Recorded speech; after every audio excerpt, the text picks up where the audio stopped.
Hello, my name is David McLean. I am president of the Forest Lambton Museum Society, and I am here in Beechwood Cemetery again with Jenny Buchanan and Amy Jennings. If you are familiar with Beechwood Cemetery, you will know that throughout you will see these markers with a red maple leaf. They have been put here by members of Forest Legion Branch number 176 to honor the many local men and women who have served in Canada's armed forces. Today, we tell the stories of a few of these individuals. Dr. Finley Chalk was a veterinarian who practiced in Forest and area in the early 20th century. He had a stable and veterinary barn on King Street where he conducted his veterinary practice. At home in Forest, Dr. Chalk was a very community-oriented person. He was the founding president of People's Telephone in 1906, a role he kept for many years. He also served as a member of Forest Town Council and was even elected as Reeve in 1914. During the First World War, Dr. Finley Chalk used his veterinary skills to aid Canada in the war effort. He escorted horses across the ocean, from Canada to England and Africa, and was stationed in Egypt for some time. He was friends with Captain Stanley Wall, another local man who served alongside him during the war. Towards the end of the war, Dr. Chalk survived being gassed in Flanders. After the war, he came back to Forest and continued his work with animals in the community. His stable and veterinary barn was bought in 1927 by Charles R. Alpaugh, and since then has been the location of Alpaugh's memorials. Dr. Finley Chalk died in 1934, around the age of 65, and was buried in his family's plot at Beechwood Cemetery.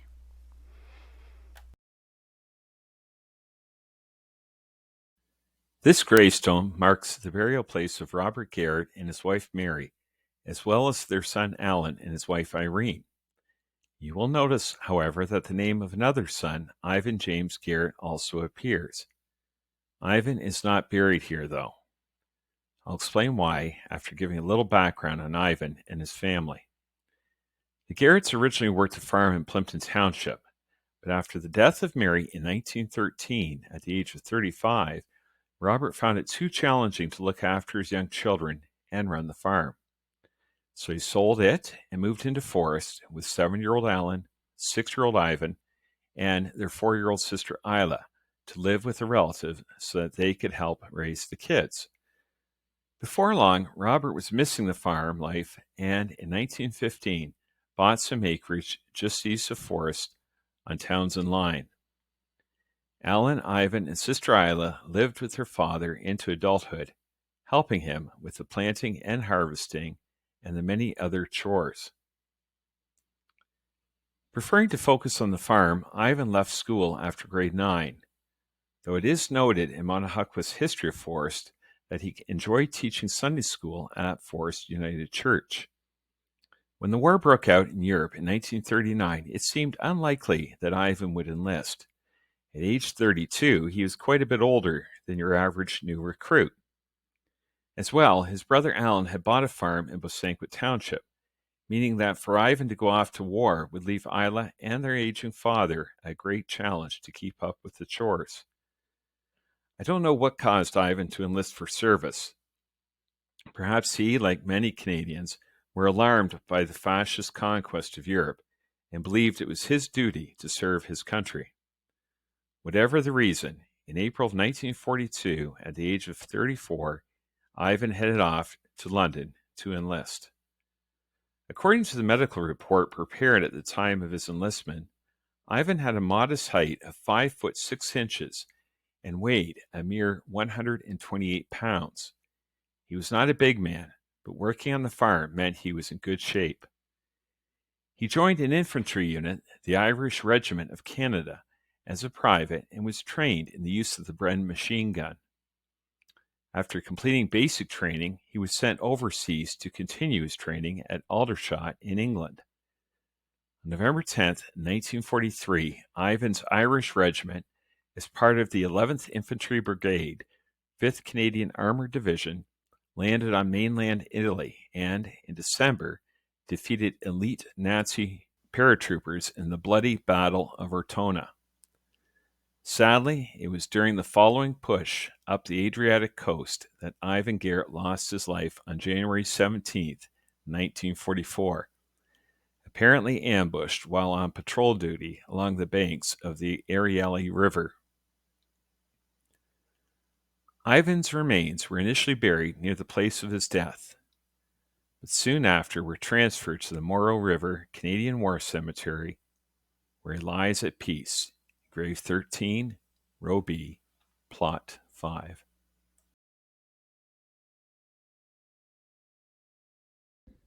Here is the grave of Staff Sergeant Earl Box and his wife, Sergeant Jessie Buchanan, married name Box, a couple that both served during World War II. Earl was a staff sergeant in the Royal Canadian Electrical and Mechanical Engineers and taught small arms training. He taught soldiers how to use weapons such as Thompson submachine guns, and also taught how to use a new invention at the time, the flamethrower. He was flown over to England for a period of time to teach this. Earl had no ties to Forest until he met Jessie. She was the daughter of George and Edna Buchanan, who lived at the corner of Townsend Line and Lake Road. In fact, they were buried very close to each other in this cemetery, and this was done intentionally by Earl, so that Jessie could be put to rest with her family. When the Grand Trunk Railway still ran through Forest, Earl and Jessie would take it here from Montreal, where they met and lived for a period of time.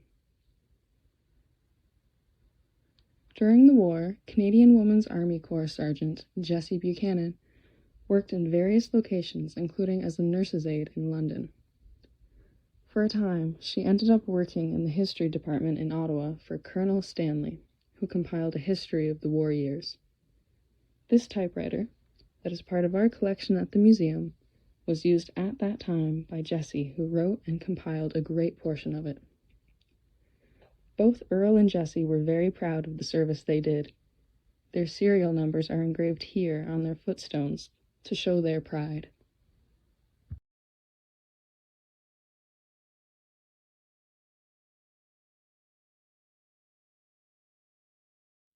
This is the plot of the Morris family, though only 3 of its 4 members are interred here: Father Aneurin, Mother Celia, and, identified on this nearby grave marker, daughter Rosalind.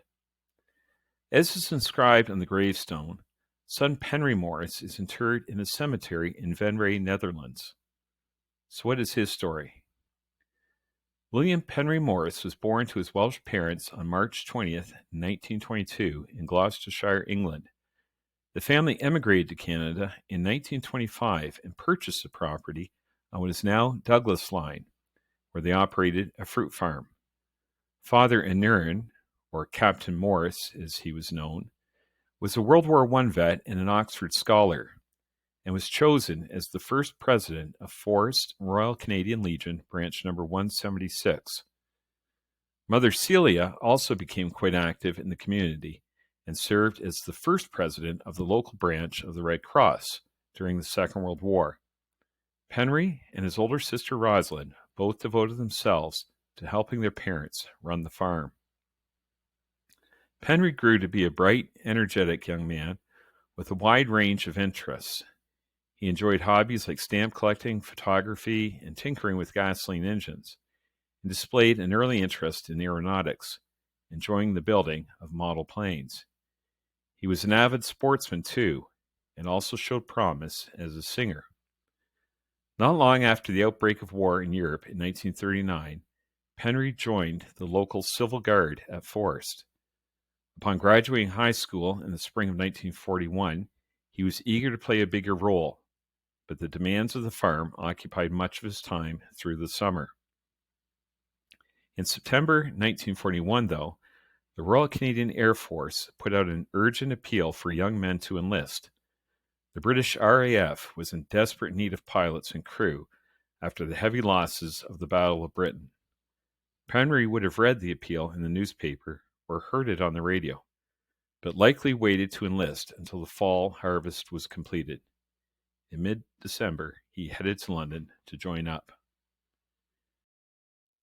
Penry, a slight but physically fit young man at 5 foot 6.5 inches and 124 pounds, was accepted. He was described as an average recruit in a number of respects, but keen, earnest, sincere, and confident, and he informed the recruiting agent that he, quote, was anxious to fly and be of some service. He underwent extensive training, first in Toronto and then in Quebec. This image shows an Air Observer's book that belonged to Penry, which is now in our museum's collection. In October of 1942, he set sail for England to continue his training. By late 1943, he had risen to the rank of Warrant Officer Second Class and was assigned as a navigator to the nighttime heavy bomber No. 100 Squadron, RAF, in Lincolnshire, from which was formed the No. 550 Squadron. He successfully flew missions against enemy targets in late 1943 and early 1944. Here are a couple of photos showing Penry with his fellow crew members. He was the only Canadian in the group. On the evening of January 21st, 1944, Penry and his crew took off from their air base aboard an Avro Lancaster bomber, destined for Magdeburg, Germany. The bomber is believed to have successfully completed its mission, but tragically, the aircraft was brought down near the town of Bernburg that night, the victim of a German night fighter and ground anti-aircraft fire. Of the 7 crew members, only one survived. That survivor later recalled seeing the then uninjured Penry, quote, behind me and ready to bail out of the spinning aircraft. William Penry Morse did not survive. He was 21 years old. He now lies, as stated earlier, at the Beechwood Cemetery in the Netherlands. In memory of her brother, Rosalind established an entrance scholarship at the University of Guelph. Thank you for once again joining us for a tour at Beechwood Cemetery, where today we paid homage to the men and women from the area who served in Canada's armed forces.